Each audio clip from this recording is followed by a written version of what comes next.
Chez Peugeot Strasbourg, à Eunheim et à Ilkirch, venez adopter dès aujourd'hui les moteurs de demain ou bien repartez avec l'un de nos 250 véhicules d'occasion.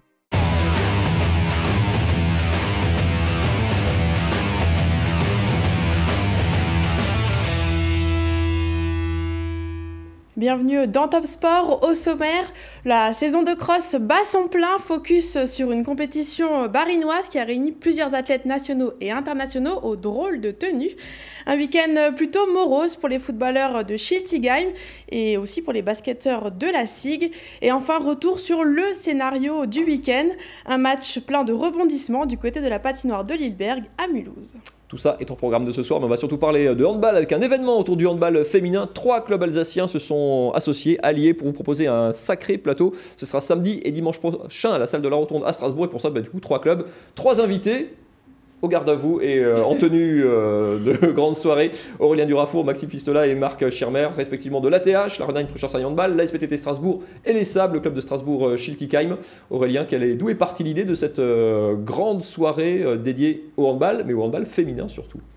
L'ATH avait un problème d'infrastructure. Il y a des travaux au gymnase à Trüschersheim et on a sollicité la SPTT puis les SAB pour bénéficier de leur infrastructure. Et plutôt que de le faire de manière complètement séparée, on s'est dit qu'il était peut-être plus logique et beaucoup plus moderne d'organiser un événement dans une seule salle qui nous éviterait de se partager le public. Pour faire la promo du handball féminin en plus. Alors on parle de handball féminin, vous êtes 3 hommes du coup en plateau ce soir, et ça montre que les coachs pour l'instant tiennent, les filles sont sur le terrain et les coachs sont sur le banc, quoi.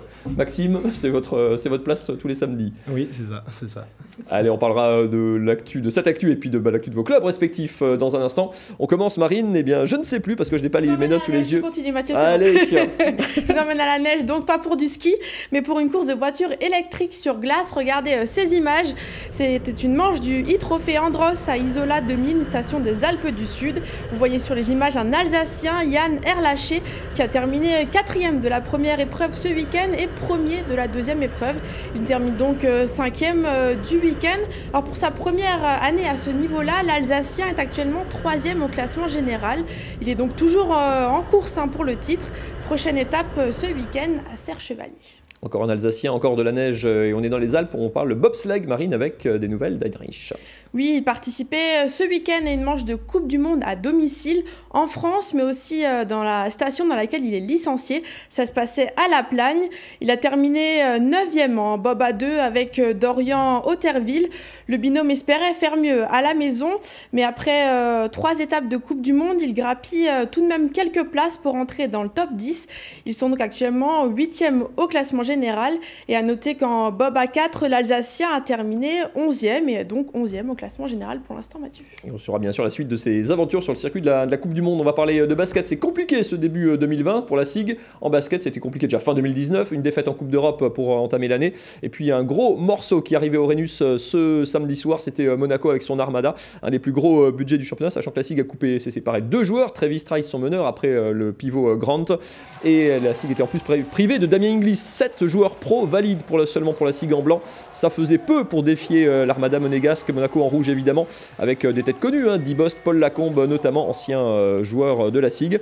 Mais la SIG qui tient le coup dans le début du match, qui s'accroche et qui multiplie les égalités. Au bout de 5 minutes, 10 minutes, 15 minutes de jeu, la SIG est bien là, avec Dibost notamment, vous l'avez vu, Scotty Reynolds fait le boulot, Quentin Serron également à mi-distance. La SIG est dans le coup, même si Ali Traoré, son capitaine, est le seul intérieur de métier. Même si Monaco passe un petit 9-0 avant la pause, et bien à la mi-temps, au moment de retourner au vestiaire, les Strasbourgeois sont dans le coup, ils ne sont menés que de 7 points, 49-42. Ça se complique évidemment en seconde période car Monaco accélère un petit peu, mais jusqu'à la 30e, la SIG reste dans les clous malgré la grosse activité des Monégasques, 6 joueurs à plus de 10 points. Et la SIG qui va quand même craquer un petit peu sur la fin, 15-16 points d'écart et malgré un petit rapproché sur la toute fin, la SIG s'incline finalement 98-82, 11e victoire consécutive pour Monaco, plus que jamais leader du championnat devant la Svel. Compliqué pour la SIG, mais en tout cas l'état d'esprit affiché a plu à l'entraîneur Vincent Collet. On a montré un autre visage que ces dernières semaines et ça c'était vraiment fondamental. Voilà, on avait beaucoup insisté mais encore fallait-il le faire et donc ça c'est une vraie satisfaction. Et maintenant il faut s'appuyer là-dessus pour faire encore mieux et puis surtout on va voir le pivot qui va arriver dans la semaine. Et à partir de là, on va retrouver une équipe qui va ressembler à une équipe plus complète. Voilà. Voilà, effectivement, le pivot qui arrive, c'est le club a communiqué dessus dimanche soir. Il s'appelle Artyom Barakouski. C'est un pivot biélorusse qui arrive du Partizan de Belgrade, joueur d'expérience, 32 ans, joueur de taille, surtout 2,13 m, qui ne sera pas qualifié pour le match de Ligue des Champions décisif déjà pour la qualification de demain, mardi. La SIC est à Holon en Israël. Il devrait être prêt en tout cas, par contre, pour le déplacement à Nanterre. Ce sera samedi pour le compte du championnat marine. Je vous emmène à Mulhouse pour du hockey. Pour la 34e journée de Ligue Magnus, les Scorpions de Mulhouse affrontaient les Pionniers de Chamonix en blanc sur les images. Le début de match est à sens unique. Chamonix impose son rythme à l'image de ce choc, vous allez voir, et de cette altercation qui ont tout de même entraîné des pénalités pour les deux équipes. Mais après 10 minutes de jeu, les Mulhousiens sont menés 4-0. Alors on se dit que ça semble mal parti. Dans ce genre de scénario, plusieurs défaitistes seraient déjà rentrés chez eux. Mais dans les gradins et sur la glace, on se mobilise et ça paie une minute plus tard. Mulhouse inscrit son premier but de la rencontre et puis en fin de deuxième tiers-temps, les Scorpions réduisent encore l'écart grâce à Downey qui ramène les siens à 2-4. Et puis sur cette belle lancée, c'est ensuite Laxo qui va enchaîner dans le dernier tiers-temps. Il reste alors encore 10 minutes aux Mulhousiens pour égaliser. Et Mulhouse devient inarrêtable et réalise quasi l'improbable en marquant ce 4e but. Les Mulhousiens sont revenus de très loin, mais le match n'est pas fini. Il y a égalité entre les deux équipes à moins de 5 minutes de la fin du match. Ce but de Bessinger à la 56e minute donne l'avantage aux Scorpions pour la première fois de la rencontre. Et pour finir en beauté, un 6e et dernier but synonyme de victoire pour Mulhouse, 6-4. Écoutez la réaction des joueurs et coach à l'issue de ce match qui risque de marquer les mémoires. C'est vraiment une soirée incroyable et voilà, on s'est fait peur un peu ce soir. C'est pas facile dans le hockey de revenir de 4-0, ça prend du caractère, beaucoup de courage et ce soir on a démontré ça. Donc c'est une bonne expérience pour ce groupe qui est assez jeune pour d'apprentissage qu'on n'est jamais mort, il y a toujours une chance, il faut y croire et travailler, donc c'est ça le principal. Les Scorpions se rendent à Rouen mercredi pour la demi-finale de Coupe de France. Et puis qui sait, sur cette bonne lancée, ils emmèneront peut-être les supporters en finale à Bercy comme ils le rêvent. Regardez voilà sur les images. Allez, c'est tout ce qu'on souhaite évidemment aux Mulhousiens d'aller à Paris pour cette finale de Coupe de France. On va parler d'un événement sportif alsacien, ça sera du handball, ça sera à la salle de la Rotonde à Strasbourg ce week-end. On en parlait en introduction, 3 clubs alsaciens, 3 clubs strasbourgeois qui s'associent pour proposer des matchs tout au long du week-end avec en tête d'affiche samedi soir le match de National 1 de la SPTT, le match de D2 de l'ATH. Aurélien Durafour, comment on fait rentrer autant de matchs? Il y a combien de matchs déjà et combien on fait rentrer autant de matchs dans un seul week-end et une seule salle sur un seul terrain? Avec beaucoup d'intelligence collective, les personnes qui vont venir voir le week-end auront l'occasion d'assister à 7 matchs. 3 matchs de la formation moins de 15 ans ESAB à SPTT. Et ensuite 2 matchs de National 1, un match de National 2 et un match de Division 2.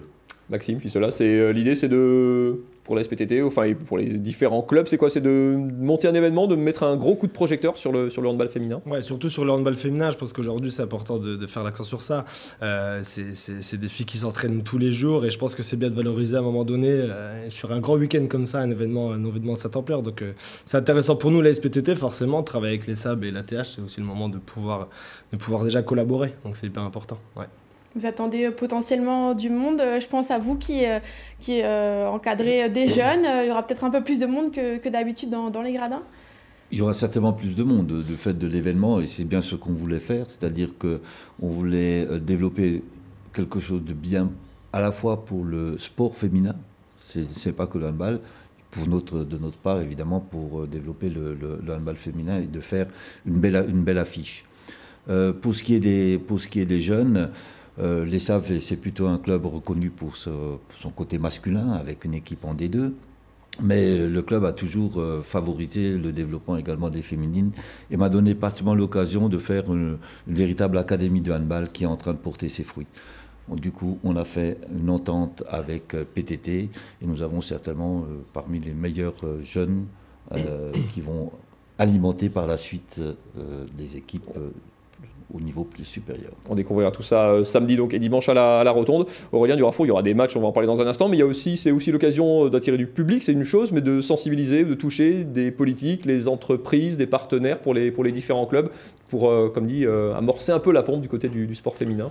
Ouais, on profite d'un week-end où nos amis basketteurs, footballeurs, hockeyeurs, ça tombe bien, polistes ne jouent pas, et donc on imagine avoir un grand moment de rencontre avec toutes ces grandes familles politiques, économiques, de spectateurs et puis d'athlètes pour pouvoir discuter d'un sujet commun. C'est comment on arrive à mettre en avant les sportifs du territoire et les handballeuses du territoire strasbourgeois qui le méritent. Alors j'ai failli dire vous sacrifiez énorme, mais du coup vous proposez une superbe affiche puisque vous rencontrez un des leaders du groupe. Ça va être un gros challenge pour votre équipe qui a en plus en ce moment grandement besoin de points parce que c'est une grande fête, mais il y aura des matchs avec des points en jeu et qui valent cher en ce moment. Oui, beaucoup de personnes nous questionnent pour savoir si on organise un Euro-tournoi au féminin. Je crois qu'il faut rappeler que c'est des matchs qui comptent pour la SPTT, pour les SAB, pour l'ATH, et notamment l'ATH, on reçoit une équipe qui était en Ligue féminine l'année dernière, donc c'est aussi l'occasion de pouvoir mesurer le chemin qui reste à parcourir pour une structure alsacienne pour aller vers le très haut niveau. Maxime, match important aussi du côté de la SPTT. Vous avez longtemps joué, vous avez joué beaucoup les rôles en National 1. Est-ce que vous aspirez peut-être à monter en D2 ? Alors pour cette saison, on a dû revoir un peu nos objectifs par rapport à ce qu'on a loupé ou échappé, je ne sais pas, l'année dernière pour la montée en D2. Aujourd'hui, on a une nouvelle politique, on essaye de restructurer différemment. On a forcément changé d'objectif et forcément le match de demain est hyper important. On reçoit une équipe en dessous de nous au classement. On a fauté un peu contre Yutz où on aurait dû réagir un peu mieux et pouvoir gagner ce match. Donc c'est vrai qu'il est important pour nous, pour la dynamique qu'on est en train de mettre en place et pour valoriser le travail qu'on a fait contre Altkirch, le dernier déplacement qu'on a eu samedi dernier. Donc oui, c'est hyper important et être dans le haut de tableau, pour moi, c'est un objectif et c'est un besoin et une nécessité. Voilà. Marc Schirmer, pour vos jeunes joueuses, c'est aussi l'occasion en jouant sur la même journée, dans la même salle, de voir le haut niveau, le très haut niveau, avec les équipes féminines de la région qui sont en N1, qui sont en D2, de toucher ça d'un petit peu plus près encore. Bien sûr, bien que nos filles faut savoir quand même, quand je parlais de l'académie de handball, nous avons quand même 3 filles au pôle. Nous avons 6 filles qui vont représenter le Bas-Rhin la semaine prochaine dans les championnats intercom. Ce sont des filles qui sont déjà très très engagées. Il faut savoir qu'elles s'entraînent également 4 fois par semaine, à 14 ans, 13-14 ans. Et on a vraiment l'ambition d'amener cette génération-là, qui est une belle génération vers le haut, qui va renouveler les générations qui sont en train de jouer et puis qui sont en train de confirmer que le handball alsacien a sa place, a toute sa place. Ça se passe ce samedi et ce dimanche à la salle de la Rotonde. Vous restez tous les trois avec nous, notamment donc le match de la SPTT contre Épinal à 18h30 et ATH Saint-Amand à 21h. Marine, on parlera handball dans un instant, mais des nouvelles d'une Alsacienne qui a, elle, des rêves olympiques aussi plein la tête, c'est Charlotte Lembar qui s'est plutôt bien débrouillée ce week-end. Oui, elle participait au Grand Prix de sabre de Montréal. C'est un tournoi international qui a réuni de nombreux athlètes en pleine préparation des Jeux. La Strasbourgeoise a battu 2 de ses compatriotes en 8e et quart de finale. Et en demi, elle affrontait la Russe Olga Nikitina, c'est pas facile à dire, que vous voyez sur les images. Mais l'Alsacienne n'a pas su faire le poids et s'est inclinée 15-6. Charlotte Lembar rentrera tout de même en France avec une médaille de bronze. Et surtout, elle marque des points puisque c'est une épreuve sélective pour les Jeux. Allez, on va parler d'un autre Alsacien qui rêve lui aussi de Jeux Olympiques. C'est un athlète qui s'appelle Baptiste Michler. Sa spécialité, c'est le 1500 mètres, comme un certain Mehdi Bala il y a quelques années. Les championnats du Bas-Rhin de cross faisaient étape chez lui à Brumath. Je vous emmène, si vous êtes prêts, c'est parti. Au coup de pistolet, on a libéré tout au long de la journée sur le plan d'eau de Brumath tous les meilleurs athlètes et crossmen de la région. Tous les clubs barinois s'étaient donné rendez-vous puisqu'il y avait les championnats du Haut-Rhin du côté de Neuf-Brisach en parallèle. Des courses tout au long de la journée pour s'expliquer, pour ceux qui sont plutôt évidemment adeptes de la piste ou de distances plus longues pendant le reste de la saison. Avec, vous l'avez vu, un petit passage sur la plage histoire de faire ça bien. Ava Kleinman s'impose chez les féminines, notamment au sprint devant Latifa Mokhtari. Avec le sourire, ça paraît presque facile après 5 bons kilomètres. La course la plus attendue de la journée, c'est celle-ci, le cross long chez les garçons, 8 km 5 avec un plateau de niveau international, rien de moins, puisque Baptiste Michler effectivement courait donc à domicile, lui l'ancien qui était 4e au dernier championnat d'Europe sur 1500 mètres. Mohamed Amin El Bouadjaji, vous l'avez vu avec son improbable perruque, ancien champion d'Europe de cross cet hiver.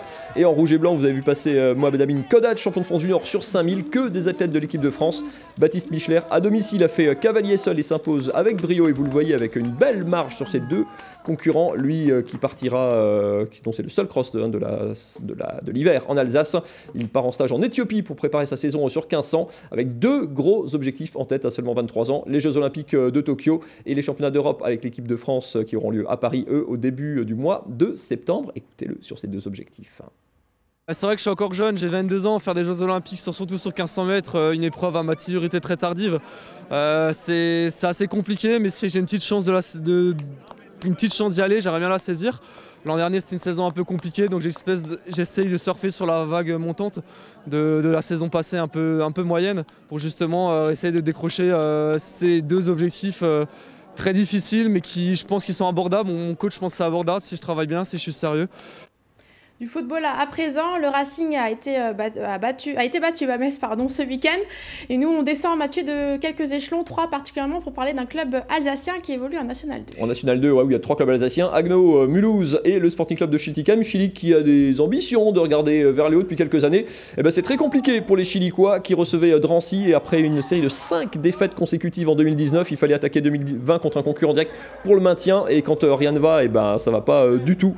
Drancy, sa première incursion, obtient un penalty. Thomas Martin qui déséquilibre connaît. Le penalty, c'est pour Penel qui trompe Guillaume Gauquelin, l'ancien portier du Racing. Et sur leur deuxième incursion, 5 minutes plus tard, le Schiltigheim qui boit le calice jusqu'à la ligne. Thomas Martin qui avait provoqué le péno dévie la frappe, ça fait 2-0. Les Schillicois auront beaucoup de mal à réagir dans cette première mi-temps un petit peu groggy. Il n'y a pas assez de vitesse, il n'y a pas assez de rythme. Il n'y a personne pour faire la différence de manière individuelle. Mais dans le temps additionnel de la première mi-temps, le bon enchaînement, contrôle, frappe de Metzler remet un petit peu d'espoir du côté du Sporting. 2-1 donc à la pause. Espoir de courte durée, 120 secondes de jeu seulement en seconde période. Cette relance manquée. Drancy qui n'en demande pas tant, ça joue simple et efficace. Un long ballon vers l'avant pour Koumbi, auteur du but précédent. L'attaquant de Drancy qui gagne son duel et qui s'en va battre Gauquelin. 3-1 pour Drancy qui refait le break. Et on aura une deuxième mi-temps très pénible à suivre pour tout le monde. Schiltigheim n'y arrive pas, se crée très peu d'occasions et va vivre une soirée véritablement noire. Un joueur expulsé, Larsen Touré de retour de blessure qui se blesse à nouveau. Schiltigheim enchaîne donc une 6e défaite consécutive. Sanction immédiate évidemment au classement. Les Schillicois ferment la marche, ils sont derniers de National 2. Haguenau qui a fait un très bon nul chez le leader invaincu Sedan est toujours dans la lutte pour le maintien après un début de saison catastrophique. Et Mulhouse qui a perdu à Bastia est 11e. Les clubs alsaciens dans le fond du classement. On suivra ça, mais c'est pas brillant pour l'instant, Marine. On passe un petit sujet. On parle handball ? Non. On parle handball encore ? Si, pardon, on va écouter, mais heureusement que vous êtes là. On va écouter Stéphane Crusset, l'entraîneur du Sporting Club de Schiltigheim, entre abattement et colère envers ses joueurs. Qu'on joue le maintien, ça, je pense que s'ils n'ont pas conscience, il va falloir qu'ils ouvrent quand même leurs yeux. Mais l'état d'esprit, j'ai pas l'impression qu'on l'a. L'impression qu'il y a la moitié d'équipe qui n'a pas le niveau et que l'autre se pose des questions et ne se bat pas comme une équipe qui devrait se battre pour se maintenir. Ce qui me gêne, c'est l'état d'esprit de certains. Mouiller le maillot pour son club, comme ça existait par le passé, j'ai l'impression que ça n'existe plus. Et ça me chagrine. Allez, il faudra rebondir en tout cas pour le Sporting et puis essayer de sauver cette place en National 2. On va continuer de parler handball avec nos invités avec ce week-end de gala à la Rotonde samedi et dimanche à Strasbourg. Côté coulisses cette fois-ci, ça s'appelle rien du tout, ça s'appelle dans le vestiaire et c'est avec Marine Diss. Alors le mois de janvier, c'est souvent synonyme de résolution. Alors Mathieu va peut-être réviser ses fiches pour la semaine prochaine. Est-ce qu'en tant que coach, on a aussi des résolutions ? Aurélien. Je vais vous surprendre, mais j'en ai pas beaucoup pris cette année. Pas du tout. Pas du tout même. C'est les joueuses qui doivent en prendre. Non, on n'a pas beaucoup coupé cette année. On a joué le 4 janvier, donc on s'est beaucoup entraîné entre Noël et Nouvel An. Et finalement, ça nous a pas donné cette impression d'avoir le temps de fêter et de prendre des bonnes résolutions. Est-ce qu'on resserre peut-être un peu plus les vis au mois de janvier après la reprise? On se dit peut-être notamment chez les jeunes. C'est une période difficile. Hein. Tous les ans, la trêve entraîne de la fatigue, entraîne des difficultés à reprendre le championnat. Les filles ont quand même travaillé pendant les vacances. Et nous avons une particularité cette année avec l'entente avec les PTT. On a regroupé quand même 35 filles du même âge pour faire 3 équipes. Et il a fallu tout reprendre à zéro pour un petit peu reconstruire ces équipes qui, il faut dire, se promènent un petit peu en championnat maintenant. Mais c'est un travail de longue haleine. Hein. Alors, autre question, Maxime, la dernière fois que vous avez été énervé sur le terrain.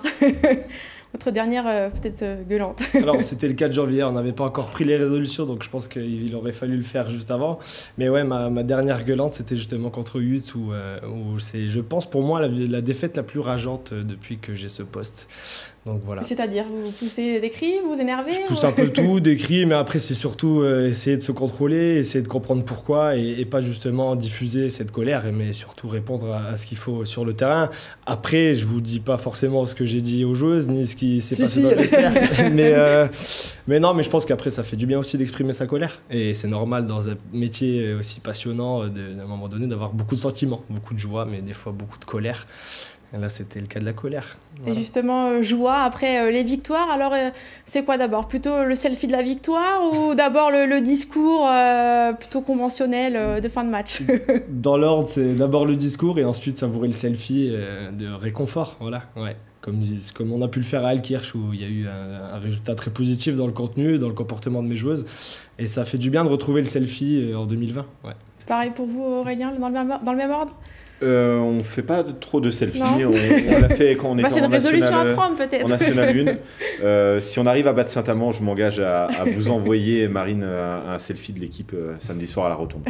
Parfait, c'est noté. Chez les jeunes, il y a beaucoup de selfies. Est-ce qu'il y a des fois des petits problèmes, peut-être même au niveau des téléphones? Il faut savoir gérer tout ça. Il faut gérer ça également. Puis, elles ont bien compris. Par contre, on a énormément de parents qui, eux, inonde les réseaux sociaux d'images, de morceaux de films. Vous le prenez bien en se disant, bah tiens, ça fait circuler de l'info, ça fait de la pub pour l'équipe, pour les matchs ou autre, ou il faut mettre des holas à certains moments? Non, moi je le prends très bien parce que ça montre une dynamique que j'ai jamais connue autour de nos équipes de jeunes, avec des parents qui nous suivent et qui sont autant impliqués pratiquement que leurs enfants dans ces championnats et dans la vie de club, dans la vie associative.